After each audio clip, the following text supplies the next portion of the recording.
Thank you for joining Wars of the Roses as we continue with Part 3, Chapter 2, from The Initiates of the Flame by Manly P. Hall. The Initiates of the Flame, Chapter 2, The Sacred City of Shamballa. In every mythology and legendary religion of the world, there is one spot that is sacred above all others to the great ideal of that religion. To the Norsemen, it was Valhalla, the city of the slain, built of the spears of heroes, where feasting and warfare was the order of the day. Here the heroes fought all day and reveled by night. Every day they killed the wild boar and feasted on it, and the next day it came to life again. In the Northland they tell that Valhalla was high on the top of the mountains, and that it was connected to the earth below by Bifrost, the rainbow bridge, that up and down this bridge the gods came, and Odin, the All-Father, came down from Asgard, the city of the gods, and worked and labored with mankind. Among the Greeks, Mount Olympus was held sacred, and here the gods are said to have lived high on the top of a mountain. The Knights of the Grail are said to have had their castle among the crags and peaks of northern Spain on Mount Salvat. In every religion of the world there is a sacred spot, Meru of the Oriental, and Mount Moriah and Mount Sinai, upon which the tablets of law were given to man. All those are symbols of one universal ideal, and as each of these religions claimed among the clouds a castle and a home, so it is said that all the religions of the world have their headquarters in Shamballa, the sacred city in the Gobi Desert of Mongolia. Among the Oriental peoples there are wonderful legends of this sacred city, where it is said the Great White Lodge or Brotherhood meets to carry on the governing of world affairs. As the Aesir of Scandinavia were 12 in number, as Olympus had 12 gods, so the Great White Brotherhood is said to have 12 members which meet in Shamballa and direct the affairs of men. It is said that this center of universal religion descended upon the earth when the polar cap, which was the first part of the earth to crystallize, became solid enough to support life. Science now knows that not only does the earth have two motions, that of rotation upon its axis and revolution around the sun, but that it has 9 other motions, according to Flammarion, the French astronomer. One of these motions is that of the alternation of the poles.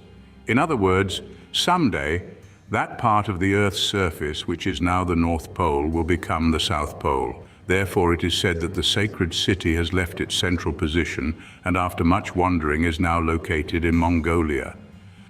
Those who are acquainted with the Mohammedan religion will see something of great interest in the pilgrimage to the Kaaba at Mecca, where thousands go each year to give honor to the stone of Abraham, the great aerolite, upon which Muhammad is said to have rested his foot. Old and young alike, some even carried, wind through desert sands and endure untold hardships, many coming from great distances to visit the place they cherish and love. In India, we find the same thing. There are many sacred places to which pilgrims go, even as the Templars went in our Christian religion to the sepulchre of Christ. Few see in this anything more than an outward symbol, but the true student recognizes the great esoteric truth contained therein. The spiritual consciousness in man is a pilgrim on the way to Mecca. As this consciousness passes upward through the centers and nerves of the body, it is like the pilgrim climbing the heights of Sinai, or the Knight of the Grail returning to Mount Salvat. When the spinal fire of man starts upward in its wanderings, it stops at many shrines and visits many holy places, for like the Masonic brother and his Jacob's ladder, the way that leads to heaven is upward and inward. The spinal fire goes through the centers or seed ground of many great principles, and worships at the shrine of many divine essences within itself. But it is eternally going upward, and finally it reaches the great desert.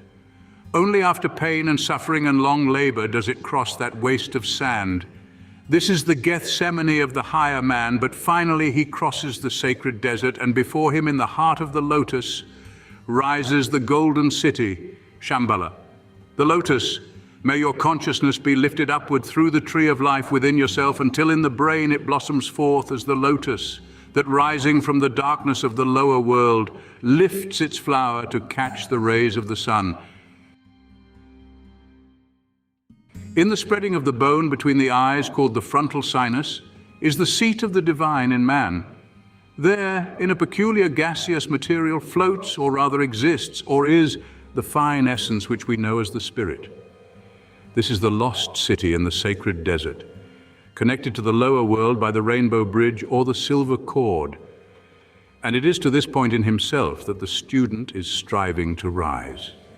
This is the sacred pilgrimage of the soul, in which the individual leaves the lower man and the world below and climbs upward into the higher man or higher world, the brain.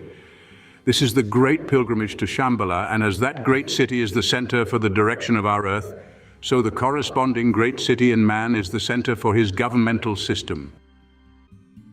The rod that budded. The buds in the rod are the 7 centers within yourself, which, when you develop their spiritual powers, shine out as centers of fire within your own being. The ancients have taken flowers to symbolize these centers, which, when they shine out, show that the dead stick cut from the tree of life has budded. When any other thing governs man, he is not attuned to his own higher self, and it is only when the gods, representing the higher principle, come down the rainbow bridge and labor with him, teaching him the arts and sciences, that he is truly receiving his divine birthright. In the Orient, the student looks forward with eager longing to the time when he shall be allowed to worship before the gates of the sacred city, when he also shall see the initiates in silent conclave around the circular table of the zodiac, when the veil of Isis shall be torn away and the cover lifted from the Grail cup. Let the student remember that all of these things must first happen within himself before he can find them in the universe without. The 12 elder brothers within himself must first be reached and understood before those of the universe can be comprehended. If he would find the great initiates without, he must first find them within. And if he would see that sacred city in the lotus blossom, he must first open that lotus within himself, which he does petal by petal, when he purifies and attunes himself to the higher principles within. The lotus is the spinal column once more, its roots deep in materiality, its blossom, the brain, and only when he sends upward nourishment and power can that lotus blossom within himself blossom forth with its many petals, giving out their spiritual fragrance. Sometimes you will see in store windows funny little Chinese gods or Oriental Buddhas sitting on the blossom of a lotus.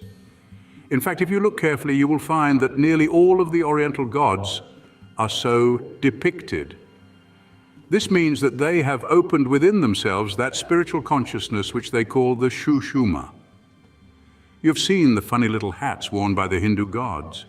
They are made to represent a flower upside down, and once more, like the rod of Aaron that budded, we see the reference made to the unfolding of consciousness within. When the lotus blossom has reached maturity, it drops its seed, and from this seed, new plants are produced. It is the same within the spiritual consciousness, which, when the plant is finished and its work is done, is released to work and produce other things. In the Western world, the lotus has been changed to the roses of the Rosicrucian, the roses of the Masonic degrees, and also those of the Order of the Garter in England, all stand for the same thing, the awakening of consciousness and the unfolding into full bloom of the soul qualities of man. When man awakens and opens this bud within himself, he finds, like the gold pollen in a flower, this wonderful spiritual city, Shambhala, in the heart of the lotus. When this pilgrimage of his spiritual fire is accomplished, he is liberated from the top of the mountain as in the ascension of Christ. And the spiritual man, freed by his pilgrimage from the wheel of bondage, rises upward from among his disciples, the convolutions of the brain, with the great cry of the initiate, which has sounded through the mystery schools for ages, when the purified student goes onward and upward to become a pillar in the temple of his God. With that last cry, the true mystery of Shambhala, the sacred city, is understood, and he joins the ranks of those who, in white robes of purity, their own soul bodies, gaze down upon the world and see others liberated in the same way, and who also sound the eternal tocsin, consummatum est. It is finished.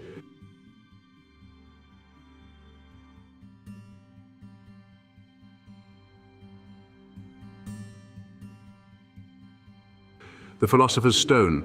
This is the true stone of the philosopher, which gives him power over all created things. This stone is himself. The experiences of his evolution have cut and polished the rough stone until in the initiate, it reflects the light of creation from 1,000 different facets.